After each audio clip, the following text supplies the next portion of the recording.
पंढरीनाथ महाराज की जय।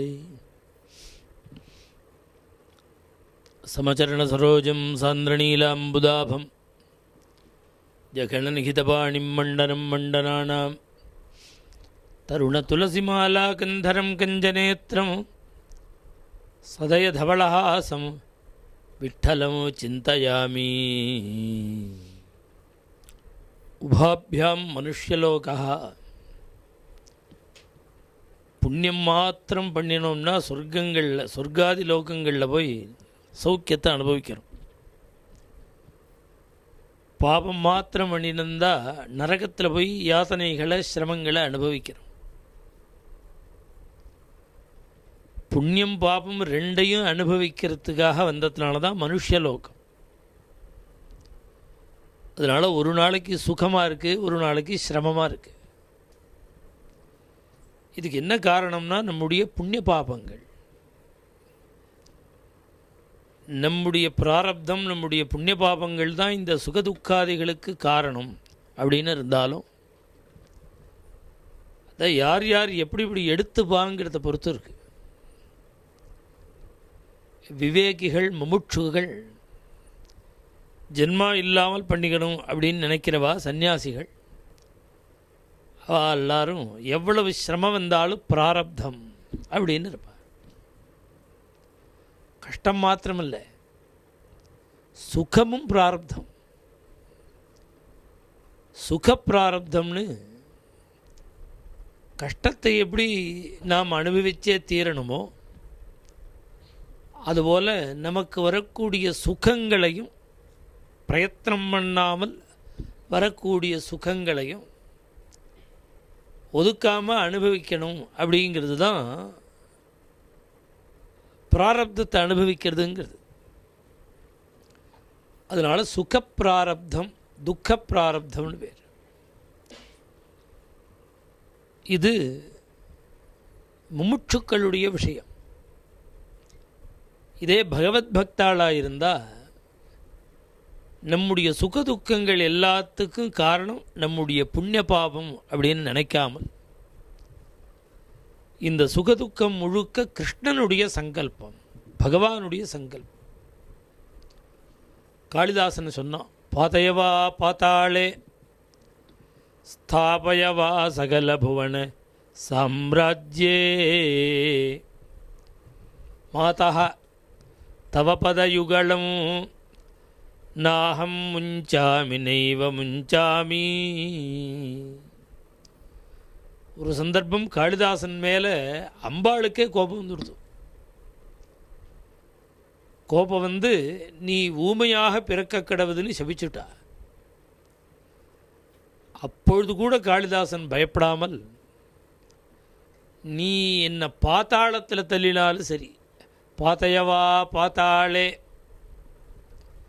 ஸ்தாபயவா, அல்லது சகல புவனங்களுக்கும் சாம்ராஜ்ய பட்டாபிஷேகம் பண்ணி என்னை சக்கரவர்த்தியாக நீ உட்காத்தி வச்சாலும் சரி, ஸ்தாபயவா சகல புவன சாம்ராஜ்யே, நீ என்னை கீழே தள்ளினாலும் சரி, மேலே உட்காத்தி வச்சாலும் சரி, அது ஓ இஷ்டம். உனக்கு என்ன தோன்றதோ பண்ணு. நான் என்ன பண்ணுவேன் தெரியுமோ, தவ பதயுகலம் நாகம் முஞ்சாமி, உன்னுடைய சரணாரவிந்தத்தை நீ எந்த நிலையில் என்னை வச்சாலும் நான் விடமாட்டேன். என்னை சாம்ராஜ்ய பட்டாபிஷேகம் பண்ணி வச்சாலும் விடமாட்டேன். என்னை பாதாளத்தில் கொண்டு தள்ளினாலும், உதச்சி தள்ளினாலும் உன் சரணத்தை விடமாட்டேன் அப்படின்னு தீரன். அது மாதிரி ஒரு தைரியங்கள்லாம் நமக்கு வருமோ? குடும்பம்னு இருந்தால் சிரமங்கள் வரத்தான். சுகம் இப்படி வருது. பிரகலாத சுவாமி சொல்கிறார், நீ யாராவது துக்கம் வேணும்னு பிரயத்தனம் பண்ணுறானோ, கஷ்டம் வரணும்னு சங்கல்பம் பண்ணிக்கிறானோ, இவங்க வேணும்னு நினச்சாலும் வேண்டாம்னு நினச்சாலும் எப்படி கஷ்டம் வருதோ அதுபோல் பெசாமல் இருந்தால் சுகமும் வருங்கிற பிரகலாத சுவாமி. அதனால் நமக்கு சுகதுக்கங்கள்லாம் குடும்பத்தில் வரத்தான் வரும். இப்படி வரும்பொழுது எல்லாம் பகவானுடைய ஒரு திருவுள்ளம், எல்லாம் பகவானுடைய சங்கல்பம்னு இருந்தால் அது உயர்ந்த நிலையில் உள்ள பக்தாள். கோபிகைகள் இருந்தால், பிரகலாத சுவாமி இருந்தார் அப்படின்னா அவளுடைய நிலை அது. நம்ம மாதிரி உள்ளவாளெல்லாம் முடியுமோ? பகவான் கருணையினால் என்ன பண்ணியிருக்கான், எல்லாத்துக்கும் ஈஸ்வரன் பகவான் தான்னாலும் ஒவ்வொரு காரியத்துக்கு ஆதிகார புருஷாலாக பகவானே தேவதைகளை நியமிச்சிருக்கார். நாம் எல்லாத்துக்கும் பகவான்கிட்ட போகணுங்கிற அவசியம் இல்லை. நம்முடைய சின்ன சின்ன பிராபலங்களெல்லாம் நிவர்த்தி பண்ணுறதுக்காகவே பகவான் நிறைய வழிகளை சாஸ்திரங்களில் சொல்லியிருக்கார். சாஸ்திரம் பூரி நிஜஸ்வரூபமதையே, நிறையா சாஸ்திரங்களை சொல்லி நாம் இப்படி தான் வாழணும்னு சொல்லி, நமக்கு இன்னென்ன சிரமங்கள் வந்தால் இன்னென்ன பாபங்களால் சிரமம் வருது, இன்னென்ன காரியங்கள் பண்ணி இந்த பாபங்களெல்லாம் போக்கிக்கலாம். இதுபோல் நிறையா நமக்கு உபாயங்களை பகவான் ரிஷிகளுடைய மூலமாக நமக்கு அனுகிரகம் பண்ணியிருக்கார். அதில் சாதாரணமாக எந்த குடும்பத்துலேயும் எது வந்தாலும் வரும் விதி வரினும் வருபவை முற்றும், எது வந்தாலும் சரி டோன்ட் கேர்னு இருக்கிறவன் கோட்டியில் ஒத்துறதான். 2 சிரமம் சேர்ந்தா மாதிரி வந்துடுதுன்னா உடனே அதுக்கு உபாயம் தேடாமல் யார் இருப்பா? அதனால் அதுவும் இப்போ இருக்கிற பரிஸ்திதியில் சூழ்நிலையில் குடும்பத்துக்கு குடும்பம் தர்மங்கள் குறையிறது, சிரமங்கள் வருது. அது இப்போ பண்ணின்றிருக்கிற தர்மம் குறையிறது, ஏற்கனவே பண்ணின டெபாசிட்லேயும் தர்மம் இல்லை. இப்போ சிரமங்கள் வரத்தான் வரும். வந்தால் நமக்கு யதாசக்தி எந்த அளவுக்கு முடியுமோ அந்த அளவுக்கு போக்கிக்கணும். இதுக்கெல்லாம் வழியை பகவானே நிறையா சொல்லியிருக்கார் சாஸ்திரங்களில். ஒரு 37 வருஷம் முன்னாடி நம்ம பெரியவா ஜெயேந்திர சரஸ்வதி சுவாமிகள், காஞ்சி காமகோடி பீட்டாதிபதி ஜெகத்குரு ஜெயேந்திர சரஸ்வதி சுவாமிகள்,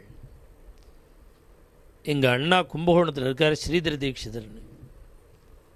அவர் வேதாத்தியனெல்லாம் பூர்ணமாக பண்ணி வேதபாஷ்யம் வாசித்து சாஸ்திரம் வாசித்து ஒரு குருகுலம் எல்லாம் நடத்திட்டு இருக்கார் கும்பகோணத்தில் பாடசாலை. 37 வருஷம் முன்னாடி பெரியவா சொன்னான், லோகக்ஷேமமாக இது மாதிரி நிறையா குடும்பங்கள் சிரமப்படுறது, சுலபமாக இருக்கணும், அந்த குடும்பங்கள்லாம் க்ஷேமமாக இருக்கிற மாதிரி சிம்பிளான காரியமாக பண்ணணும், ஒவ்வொரு பௌர்ணமியிலையும் ஹோமம் பண்ணணும், யார் யாருக்கு சௌகரியமோ அந்த பக்தாள்லாம் நாம நட்சத்திரங்களை சொல்லி கலந்துக்கட்டும், குடும்பங்களுக்கு வரக்கூடிய சிரமங்கள் நிவர்த்தியா. இப்படிலாம் ஆச்சாரியாளுக்கு தான் தோணும், பெரியவாளுக்கு தான் தோணும். இது மாதிரி ஜனங்களுடைய கவலை, ஜனங்கள் படக்கூடிய சிரமம், என்ன வழி பண்ணுறது, எல்லாருக்கும் வழி சொல்லிகிட்டு இருக்க முடியுமோ பெரியவா? அங்கங்கே ஒவ்வொருத்தரை ஏற்படுத்தி இன்னென்ன காரியம் பண்ணுன்னு சொன்னால், அது பெரியவா சொன்னது 37 வருஷமாக எங்கள் அண்ணா நடத்தின்னு இருக்கார். இந்த பௌர்ணமி ஒவ்வொரு மாதமும் தமிழ் மாதம் பௌர்ணமியில் ஹோமம். அது இந்த இந்த வைத்தியத்துக்கு ஒரு கிட் இருக்குது பார்த்தீங்களா, அந்த பாக்ஸில் நமக்கு எது அத்தியாவசியமோ அது எல்லாம் இருக்கும் அதில். அது மாதிரி இந்த 12 மாதத்தில் 12 ஹோமம், இந்த ஒவ்வொரு குடும்பமுமே இது தேவைப்படும். அது மாதிரி இருக்கும். இப்போ பொதுவாக இப்போ பௌர்ணமி சித்திரை மாதம் 10ஆம் தேதி, இப்போ இன்றைக்கி தேதி 20 ஆறுது, 23ஆம் தேதி செவ்வாய்க்கிழமை அன்னைக்கு கணபதி. இந்த குரோதி வருஷத்தினுடைய முதல் பௌர்ணமி ஹோமம் மகா கணபதி ஹோமம். சகல காரிய சித்தி, எல்லா தடங்களும் நீங்கும், நாம் சங்கல்பித்தபடி எல்லா காரியங்களும் நடக்கும். எது எது நமக்கு கண்ணுக்கு தெரியாமல் விக்னமாக இருக்கோ எல்லாத்தையும் மகா கணபதி நிவர்த்தி பண்ணி காரிய சித்தியை கொடுப்பார். அதுக்கு அடுத்த வைகாசி பௌர்ணமியில் நவக்கிரக ஹோமம். குடும்பத்தில் ஆதித்யாய சோமாய மங்களாய புதாயச்ச குரு சுக்ர சனிபியச்ச ராகவே கேதவே நம. 9 கிரகங்களுக்கு உட்பட்டு தான் நாம் எல்லோரும் இருக்கோம். அது ஆட்சிக்கு வரும்பொழுது அது பிறந்த ஜாதகம் எப்படி இருக்கோ அதை அனுசரித்து சௌக்கியமாக வைக்கும், சிரமத்தை கொடுக்கும், கொஞ்சம் ட்ரபிளை கொடுக்கும், ஞாபகப்படுத்தும், எழுந்திருக்க முடியாத பண்ணிக்கு பண்ணும் அல்லது உச்சியில் கொண்டு வைக்கும். இதெல்லாம் நவகிரகங்களுடைய காரியம். அது நவகிரகங்கள் கெடுதல் இல்லை, நம்முடைய ஜாதகத்தில் எப்படி இருக்கோ அதுக்கு அனுசரித்து காரியம் பார்க்கும். அது கொஞ்சம் முன்ன பின்ன இருந்தாலும் எல்லா நவகிரகங்களுக்கும் பிரீத்தி. அது அடுத்த மாதம் வைகாசி மாதம் நவகிரக ஹோமம். அடுத்தது ஆரோக்கியம் ரொம்ப முக்கியம். குடும்பத்தில் இருக்கிறவா எல்லாருக்கும் ஆரோக்கியம் வேணும். நோய் நொடி இல்லாமல் வரலாம், சும்மா தலைவலி ஜுரம்னு இப்படி போயிடணும், 2 டோலோவில் சரியாக போயிடணும். அது தாண்டி ஸ்கேன்னு ஆரம்பித்து பண்ணக்கூடாது. அந்த அளவுக்கு நம்ம உடம்பை பார்த்துக்கணுமோன்னு இந்த 3வது மாதம் ஆணி மாதத்தில் தன்வந்திரி ஹோமம், அப்புறம் ஆடி மாதத்தில் மகாலட்சுமி ஹோமம். அர்த்தாகமோ நித்தியம், தினம் பணம் வந்துட்டே இருக்கணும், ஐஸ்வர்யம் இருக்கணும். பொருள் இல்லாருக்கு இவ்வுலகில்லை. இந்த பணம் இல்லாட்டா இந்த ஊரில் யார் மதிப்பா? அருள் இல்லாருக்கு அவ்வுலகம் இல்லை. அதனால் மகாலட்சுமி அஷ்டைஸ்வரியத்தை கொடுக்கக்கூடிய மகாலட்சுமி ஹோமம் ஆடி மாதம். ஆவணி மாதத்தில் மிருத்யுஞ்சய ஹோமம். உடம்பை படுத்தாமல் இருக்கணும், வயசானவாளுக்கெல்லாம் சிரமம் வராமல் இருக்கணும். ஏதாவது ஜாதக ரீதியாக ட்ரிபிள் இருந்தாலும் அந்த மரண பயங்கள்லாம் நீங்கணும். ஜென்ரலாகவே யாருக்குமே தீர்காயுசாக எல்லோரும் இருக்கணும். அதை உத்தேசம் பண்ணி மிருத்யுஞ்சய ஹோமம். அதுக்கு அடுத்த புரட்டாசி மாதத்தில் எல்லாருக்கும் கல்யாணம் ஆக வேண்டியவாளுக்கெல்லாம் கல்யாணம் ஆகணும், பந்துக்களுக்கெல்லாம் கல்யாணம் ஆகணும், வேண்டியவாளுக்கெல்லாம் கல்யாணம் ஆகணும், குடும்பத்தில் இருக்கிற குழந்தைகளுக்கு கல்யாணம் ஆகணும். அதுக்கு ஸ்வயம்பரா பார்வதி ஹோமம். அதுக்கு அடுத்த ஐப்பசி மாதத்தில் நம்ம திருஷ்டி தோஷங்கள்லாம் நிவர்த்தி ஆகணும். சில பேர் மனசால் நினச்சா போகிறோம், சில பேர் கண்ணால் பார்த்தா போகிறோம், சில பேர் பிரயோகமும் பண்ணிடுவா. இது மாதிரி எந்த சிரமமும் வராமல் இருக்கிறதுக்கு பிரத்யங்கிரா ஹோமம். கார்த்திகை மாதத்தில் சாஸ்தா ஹோமம். நம்மளை ரட்சிக்கிறவர், வழி நடத்தக்கூடியவர் சாஸ்தா. பல பேருக்கு சாஸ்தா குலதெய்வமாக இருப்பார். எங்களுக்கே திரியம்பக புராதீசம் கணாதிப சமன்விதம் கஜாரூடம் அகம் வந்தே சாஸ்தாரம் குலதெய்வம். எங்களுக்கெல்லாம் சாஸ்தா தான் குலதெய்வம். அவர் ரட்சகர். அப்படி குடும்பத்தையே ரட்சிக்கணுமோனோ. அதனால் அந்த ஹோமம் கார்த்திகை மாதம். மார்கழி மாதத்தில் சுப்பிரமணிய பஞ்சதசாட்சரி ஹோமம். ஆபிச்சாரம், திருஷ்டி தோஷம், ஏவல், பில்லி சூன்யம் எதுவுமே கிட்டக்க வராது. இது மாதிரி உபதிரவங்களை அனுபவிக்கிறவா முருகனை தான் உபாசிக்கணும். அப்படி சாஸ்திரங்கள்லாம், மந்திர சாஸ்திரங்கள்லாம் சொல்கிறது. அப்படி குடும்பத்துக்கு எந்த திருஷ்டி தோஷமும் இருக்கக்கூடாது, எந்த சிரமமும் வரக்கூடாதுங்கிறதுக்காக சுப்பிரமணிய பஞ்சதசாட்சரி ஹோமம். அப்புறம் காலத்தில் குழந்தைகளுக்கெல்லாம் குழந்தை பிறக்கணும், பேரம்பேத்தியெல்லாம் பிறக்கணும். அதுக்கு தை மாதத்தில் சந்தான கோபால மந்திரம், குழந்தை புத்திர பிராப்திக்காக. அப்புறம் மாசி மாதம் பௌர்ணமியில் குபேர மந்திரம். பெரிய பணக்காரன் குபேரன்தான், அவனுடைய பிரசாதம் கிடைக்கணும். குடும்பத்தில் தட்டே இருக்கக்கூடாது, நிறைய ஐஸ்வர்ய சமர்த்தி இருக்கணும். அதுக்கு குபேர மந்திரம். கடைசியாக பங்குனி மாதத்தில் இப்போ நான் சொன்ன எல்லா பாக்கியங்களையும் கொடுத்துரும். அது புவனேஸ்வரி கோம். புவனேஸ்வரியில் கிடைக்காத பாக்கியமே கிடையாது. புதுக்கோட்டை சாந்தானந்த சுவாமிகளுக்கெல்லாம் பிரத்யக்ஷம் புவனேஸ்வரி. அந்த மந்திரத்தை, சின்ன மந்திரம்தான், லட்சக்கணக்காக ஜபம் பண்ணி சித்தி பண்ணியிருக்கார் சாந்தானந்த சுவாமிகள். எங்கள் பெரிய தாத்தா செங்காலபுரம் அனந்த ராமதீட்சிதர் இவாள்லாம் சித்தி பண்ணியிருக்கார். எங்கள் அப்பா ராமதீட்சிதருக்கும் இந்த புவனேஸ்வரி தான் இஷ்ட தெய்வம். நிறையா ஜபம் பண்ணுவார் புவனேஸ்வரி மந்திரம். இப்படி 12 மாதத்துக்கு 12 ஹோமம். இது ஒரு மாதம் கலந்துண்டா போருங்கிற மாதிரி உள்ள ஹோமம் இல்லை. ஒவ்வொரு குடும்பத்துக்கும் இப்போ நான் சொன்ன 12 பாக்கியமும் வேணும். இதுக்கு அவள் நாம நட்சத்திரம் கொடுத்து அனுப்பிச்சுட்டா, சங்கல்பம் பண்ணிட்டு பிரசாதம் அனுப்புவா. இப்போ காலதேச வர்த்தமானத்தில் இப்போ இவ்வளவு பெரிய பாக்கியத்தை கொடுக்குற 12 ஹோமத்துக்கும் மொத்தமாக 6000 ரூபா தான்.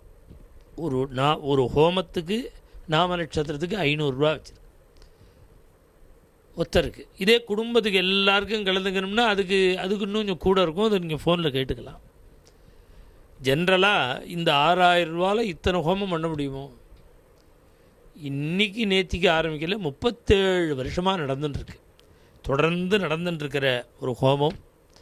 அதனால் ஒவ்வொரு குடும்பமும் ஆஸ்திகால் ஒவ்வொருத்தரும் இந்த கைங்கரியத்தில் கலந்துண்டா குடும்பத்துக்கு பாக்கியம் வந்துட்டே இருக்கும். சிரமம் நீங்கும், தேவையான பாக்கியம் வரும். அது மாதிரி இப்போ வந்துட்டே இருக்குது. மே மாதம் 1ஆம் தேதி குரு பெயர்ச்சி. இது வருஷா வருஷம் பேர்ந்துட்டே தான் இருக்கார். இது பெருசாக கவலைப்பட வேண்டாம். இருந்தாலும் சில கிரகங்களுக்கு சிரமத்தை கொடுக்கலாம். ஜாதகத்தில் எப்படி இருக்கோ அதை அனுசரித்து, ஜென்ம ஜாதகத்தை பொறுத்து தான் எல்லாமே. அதனால் இந்த குரு பயிற்சிக்கு பெரிய அளவில் கும்பகோணத்தில் வேத பவனம்னு வச்சுருக்கார் அண்ணா. அந்த வேத பவனத்தில் இந்த குரு பயிற்சிக்காக ஒரு பெரிய ஹோமம் நடக்கிறது. இதில் ஒவ்வொரு குடும்பத்துலேயும் எத்தனை குழந்தைகள் இருக்காளோ எல்லாருக்கும் சிரமம் வந்தவா உண்டி தான் பண்ணணுங்கிறது இல்லை. நமக்கு இந்த குரு பயிற்சி ஆகாது, கொஞ்சம் சரியா இல்லை, டைம் சரியா இல்லை, நம்ம நாம நட்சத்திரம் கொடுப்போம் அப்படிங்கிறது மாத்திரம் இல்லை. நன்னா இருக்குது பாருங்கோ, அவளும் கொடுக்கணும். ஏன் கொடுக்கணும்னா அது அப்படியே பெருசுப்படுத்தும், எல்லாரும் பண்ணணும்.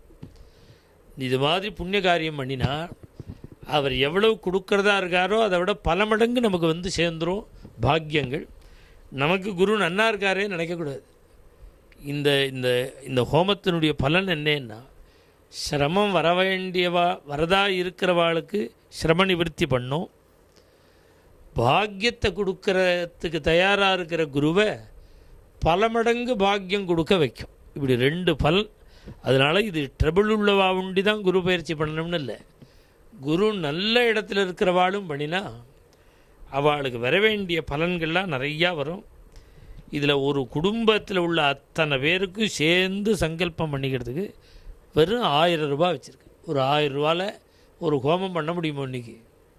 இன்றைக்கி ஒரு சூழ்நிலையில் எவ்வளவு பரிசிரமம்.